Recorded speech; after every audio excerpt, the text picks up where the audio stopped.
Nessa edição do nosso programa Sim para a Literatura, especial sobre o Dia Nacional do Livro, que comemora a data em 29 de outubro, eu tenho a satisfação de receber no estúdio da Rede Sim TV aqui em Linhares, Alcenira Nogueira. A Alcenira é uma parceira de muitas andanças, né? Contribui para que a gente melhore o DNA dos nossos projetos de incentivo à leitura, que nós desenvolvemos há 9 anos aqui em Linhares e em outros municípios do Espírito Santo, e também do nosso programa Sim para a Literatura, que completou 7 anos no ar, no início de agosto. Nós vamos conversar sobre as experiências de leitura de Alcenira como mãe, como é que ela incentiva e incentivou seus filhos ao hábito da leitura, como professora, sendo Alcenira professora da área de linguagens, e como coordenadora de projetos na Secretaria Municipal de Educação. Alcenira, você sabe que é muito bom ter você aqui mais uma vez no programa Sim para a Literatura. Seja bem-vinda. Professor, eu que sou grata, é uma honra estar sempre aqui. Falar contigo de literatura é um assunto que nos empolga, é empolgante, porque somos apaixonados. Então, mais uma vez, ressalto a importância do seu trabalho. Enquanto sou uma terna admiradora do seu projeto. E vir aqui falar dessa experiência é contribuir com a sociedade, é contribuir conosco, né? Uma necessidade, não apenas contemporânea, sempre foi, mas vemos cada vez mais essa necessidade de partilhar da importância da leitura em nossa vida social plena num todo, né? Nossa formação acadêmica, mas também a nossa função de cidadão social. Então, todos os aspectos que tem a leitura. Então, para mim, é uma riquíssima oportunidade. Muito obrigada pelo convite mais uma vez, de estar aqui nessa TV Sim. Você já faz parte dessa família, né, Alcenira? Eu falo que eu sou funcionária aqui, exatamente. Porque defendo muito, admiro muito e vejo quanto que faz em prol do município de Linhares e região. Então é realmente motivo de orgulho por cidadão linharense. Essa TV que faz cultura, que faz arte, que faz educação, que atua ativamente na sociedade. Exatamente. Ô, Alcenira, antes de entrar nessa questão central que nós colocamos, nós tivemos agora, em setembro, no Rio de Janeiro, né, a 40ª Bienal do Livro, Rio 2023, e durante 10 dias, né, de 1 a 10 de setembro, aconteceu lá no Rio Centro, e o resultado final, 60 mil pessoas participaram da Bienal, 600 mil pessoas participaram da Bienal, e foram vendidos 5 milhões e 500 mil livros impressos. E a gente está falando de um país onde nós temos um baixo percentual de leitura, né, ainda, e da área digital, né, que uma parte dos leitores passou a transitar pelas plataformas digitais. Foram vendidos, comercializados 5 milhões e 500 mil livros impressos. Ainda temos esperança, não é? Isso é positivo demais, né? É um aspecto que percebemos no indivíduo a vontade de ler, a necessidade de ler. E isso impacta positivamente, porque é aquilo que falávamos, tudo que é bom contagia, que é ruim também, né? Mas contagia. Então esse aspecto positivo dessa busca, dessa procura, desse interesse em pleno século XXI é realmente um resultado muito satisfatório. Ficamos felizes, comemoramos. Nem tudo está perdido, não, né, professor? Exatamente. E um aspecto que a gente tem, né? Eu vi alguns vídeos lá do evento e tal, pessoas de todas as faixas etárias, inclusive dezenas de escolas levando as crianças para participar do evento. Esse investimento nas novas gerações, para que elas se interessem por livros, como é que começou na sua casa? Você tem um garoto, né? Com a idade dele? Tenho, professor. Eu tenho um menino de 12 anos. 12 anos. E eu tenho também a rica oportunidade de ter uma filha de 21 anos. Minha filha já está formando na faculdade... Curso de Direito, né? Curso de Direito, faculdade Faceli. Uma excelente faculdade aqui de Linhares. Ela cursou aqui, ela é graduanda. E ela, hoje, por exemplo, professor, eu estava lendo um dos artigos publicados por ela, né? Que ela fez o artigo de publicação de término, conclusão do curso, e ela também fez outros artigos. E a minha filha, ela gosta muito de escrever. Ela sempre ela teve vontade de ler, mas tem uma experiência, eu sempre digo que todo indivíduo ele precisa passar por essa experiência. É como a experiência de fé. A sua experiência é a sua, a minha é a minha. E a leitura é da mesma maneira. Quando nós despertamos-nos de alguma maneira para o ato de ler, para o processo de leitor, essa experiência ela nunca mais sai de nós. Então, minha filha, de alguma forma, eu sempre a incentivei, sempre gostei, sempre levei livros, mas ela não teve uma aceitação tão rápida pela leitura. A experiência da minha filha individual com a leitura não foi na adolescência, não foi na infância. A experiência individual da minha filha foi quando ela estava praticamente em meados do ensino médio, quando ela começava a escrever para redação. Para redação. E a redação, ela é um processo intertextual. Você põe no texto aquilo que você tem de conhecimento acadêmico. Nós já estávamos naquele momento da transição do vestibular para a prova do Enem, né? Sim, sim. Que aí a redação passou a ter um peso significativo. Significativo. Lá é uma questão que vale 1000, né? No Enem, por exemplo.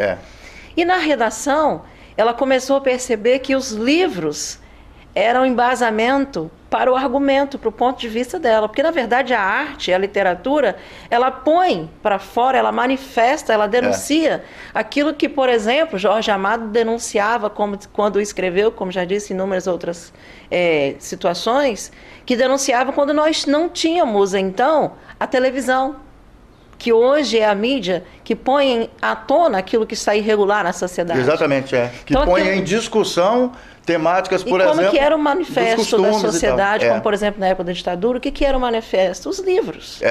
E ela começou a buscar, e foi nesse momento que a leitura fez sentido para minha filha. Então, por mais que eu tentei, mas eu percebo que a virada de chave foi quando ela estava no ensino médio, que ela percebeu a necessidade. E ela despertou uma desenvoltura tão excelente que ela escreve hoje uma redação com menos de 20 minutos. Se ela já produziu artigos, né? Então ela já produz artigos, ela defende, ela tem impessoalidade, é uma cidadã de defesa e ela usa a literatura a favor dela. Porque para escrever artigo científico você tem que ler muito. Você tem que ler muito. Né? Eu me lembro que a sua filha, ela e Luísa Guerra, foram uma das primeiras entrevistadas do programa Sim para a Literatura quando nós começamos a fazer matéria nas escolas. Não sei se você se lembra disso. Lembro. Foi quando eu conheci você. Você era professora lá na cooperativa. Ela fez ensino médio. Exatamente. É uma das primeiras entrevistadas. Eu tenho a edição, né? Que elas... Luísa volta e meia está por aqui, né? E quando uma geração que foi incentivada pela leitura. Né? E ela usou muitas das teorias da nossa filósofa contemporânea Hannah Arendt. Ela buscou outras teorias em embasamento. Ela usou na época Dom Casmurro como base, que é uma das obras que ela gosta muito de ler. Gosto também, né? De alguma maneira a herança. E aí foi o momento que ela começou a usar isso para escrita e começou a escrever por prazer. A sua filha, com 21 anos de idade, lê a Hannah Arendt? Lê. Impressionante. Lê. Que é uma filósofa alemã que ela trata direito, né? de temáticas bastante complexas. Ela defende né? a causa da mulher, o direito o direito das minorias e realmente a questão da equidade. Então essa defesa do direito do cidadão, ela busca na íntegra quais são, na verdade, os preceitos que a filósofa deixa, que ela é contemporânea, né? Ela traz muito para a nossa atualidade. Então, para um jovem de 21 anos, é o que comentavas, né? Um jovem de 21 anos que busca porque ele gosta de ler. E isso que a leitura proporciona. Já tem aquele histórico ali registrado na memória afetiva. Então, realmente, né? Quando nós entendemos que a leitura amplia a nossa posição na sociedade, quando nós compreendemos que quando nós lemos, o nosso cognitivo ele amplia e nos dá condições de entender o que nos cerca. Falávamos essa semana, estava fazendo um estudo com a faculdade a Anhanguera, com os formandas de psicologia, e falávamos o quanto que a saúde é tratada com a leitura, a saúde mental. A saúde mental. Quanto que a leitura ela tem de positivismo, né? A biblicoterapia tem de condição de sobrevivência para um cidadão. Porque de 4 cidadãos, é comprovado, isso aí a Organização Mundial de Saúde diz que de 4, 1 vai ter um transtorno mental, de 4 brasileiros. E com essa celeridade que as coisas estão acontecendo, né, Alcenira? Alcenira, a gente ainda não saiu da guerra da Ucrânia, que afeta todos nós mundialmente, e já estamos em outra maluquice, né? Na maluquice de Israel. Por causa de líderes absolutamente malucos. Sim, do extremismo. Né? Extremismo, exatamente. E seu filho, como é que é a relação dele com 12 anos de idade? Como é que a leitura chegou nele? Agora eu falo do meu filho também. eu falo dele de uma forma assim, eu percebi, e aí é o que eu falo de experiência enquanto mãe. A leitura não adianta ser forçada. Eu não posso chegar para um filho e forçá-lo a ler. Eu tenho que, de alguma maneira, buscar estratégias para que aquilo seja satisfatório. Satisfatório. Eu tenho que auxiliar o filho a encontrar o caminho para a leitura. Desenvolver mecanismos para que ele se sinta estimulado. Então, né? por exemplo, ele está no 8º ano, também adiantado, com 12 anos. Próximo ano ele já vai para o 9º ano. E que experiência que eu procuro desenvolver com o meu filho? Quando ele tem... Eu sempre gosto que ele leia um livro, e isso tem que ser um hábito lá em casa. Né? Os meus 2 filhos, a gente tem como hábito a leitura diária. Então já é cronometrado um tempo que eu preciso ler. Mas também se eu... Coloca ali no cotidiano Isso. da pessoa, que é de extrema importância, né? Sim, eu tenho que ter um cotidiano que eu tenho que entender que pelo menos por um período por dia eu preciso ler. Mas de que forma eu vou fazer isso? Não de uma forma tão taxativa como a feita, por exemplo, no último filme lançado, O Pequeno Príncipe, em que a criança odiava estudar, porque ela era preparada para entrar numa escola renomada e ela tinha que ter um cronograma tão taxativo, tão ritual, tão metódico, que ela não gostava de ler. E foi na distração que ela encontrou a vontade de ler. Eu super recomendo a última obra, O Pequeno Príncipe, o filme lançado em 2015, e também o livro. E nós percebemos ali que a menina ela só gostou de ler quando, de alguma forma, ela foi atraída por uma amizade, que foi o Senhor do Pequeno Príncipe. Mas aí eu já nem vou entrar nesse contexto aqui, porque senão vou dar spoiler demais. Mas super indico a obra 2015, relançada em filme. E aí, voltando para o meu filho, de que forma eu vou fazer uma criança de 12 anos ler, por exemplo, o último livro que ele teve que ler foi um nome que muitos nem gostam, mas sabe que não tem nada a ver, foi até lançado em filme, O Escaravelho do Diabo. O Escaravelho do Diabo, isso. Como que eu faço meu filho ler esse livro? E o que eu fiz? Eu fiz uma comparação, um paradoxo entre filme e o livro. O que tem no filme que não tem no livro? Como que foi feita realmente essa adaptação no processo fílmico? O que ele vê de semelhança é o momento que eu começo a instigar a curiosidade dele. E uma das estratégias que fazem com que o meu filho leia é sentar com ele e não fazê-lo ler, mas argumentar sobre o filme, argumentar sobre o livro. Então eu sempre procuro, se eu encontro alguma animação, alguma obra intertextual, eu sempre encontro uma relação do livro com a sociedade e com aquilo que faz sentido para ele, porque ele já tem uma mente bem... Ele tenta amadurecer a ideia dele para entender aquilo que acontece à volta. Conversar sobre livros lidos em casa então, a sugestão bastante importante, né? É você justamente dialogar sobre o livro com a criança.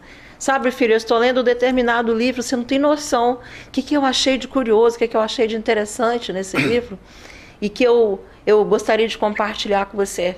E ele se sente importante, ele se sente protagonista, e uma das estratégias com ele está sendo essa, justamente de dialogar sobre algumas leituras, de sentar e conversar sobre, por exemplo, ele lê a Bíblia, de conversar sobre alguns livros da Bíblia, de conversar sobre alguns livros literários, e é nessa estratégia que ele vem lendo.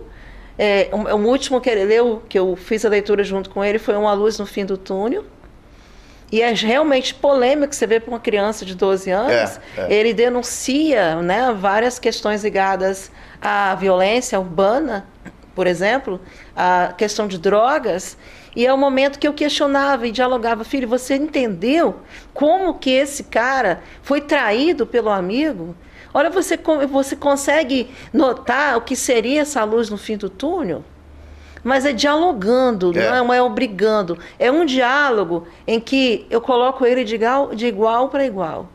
Eu não sou ali professora, eu não sou mãe. Eu sou uma colega, uma amiga que precisa dialogar com ele. E o que eu sempre digo para ele dessa importância. É a leitura sendo utilizada para a formação do caráter da E o meu pessoa, filho vem se fortalecendo tanto, professor. E eu recomendo isso. Tem se fortalecido e ele tem buscado agora o que ler. E ele não gosta de ler livros simples, ele não gosta de história em quadrinhos, né? Interessante. É mesmo? Ele gosta de livros mais complexos. O Escaravelho do Diabo é da coleção... Última, de Nicholas. A última... Eu estava com o nome aqui agora, que essa coleção, ela fez 50 anos agora em abril. Na última. Isso. Esse Na cara última edição Coração comemorada. Vagalume. Foi comemorada também na Bienal. Da Coração Vagalume, Isso, exatamente, de que fez todos 50 eles. anos agora. Sim. Você vê, né, Alcenira, livros que transitaram pela nossa história por E que 50 estão anos voltando. e que estão tão atuais. Que uma criança de 12 anos gosta de Que ler. estão tão atuais. Você vê né? como é que essa... nunca envelhece, né? O livro é como um conto. Toda vez que é lido, ele vai ganhar um aspecto diferente, ele vai ganhar uma estrutura, ele vai ganhar uma figuração diferente. Nunca Professora envelhece. Alcenira Nogueira, como estimuladora da leitura na escola. Como é que tá? Como é que tá funcionando lá? Experiência interessante. Agora eu falo um pouco, não da minha experiência, sou formadora também, sou coordenadora de formações. Isso, na Secretaria Municipal Secretaria de Educação. Que a gente vai falar disso também. Sim. Tá. E aí eu falo agora uma visão, vou me colocar como professora. Eu trabalho também na plataforma Saeb, trabalho com leitura, Saeb Digital. Isso.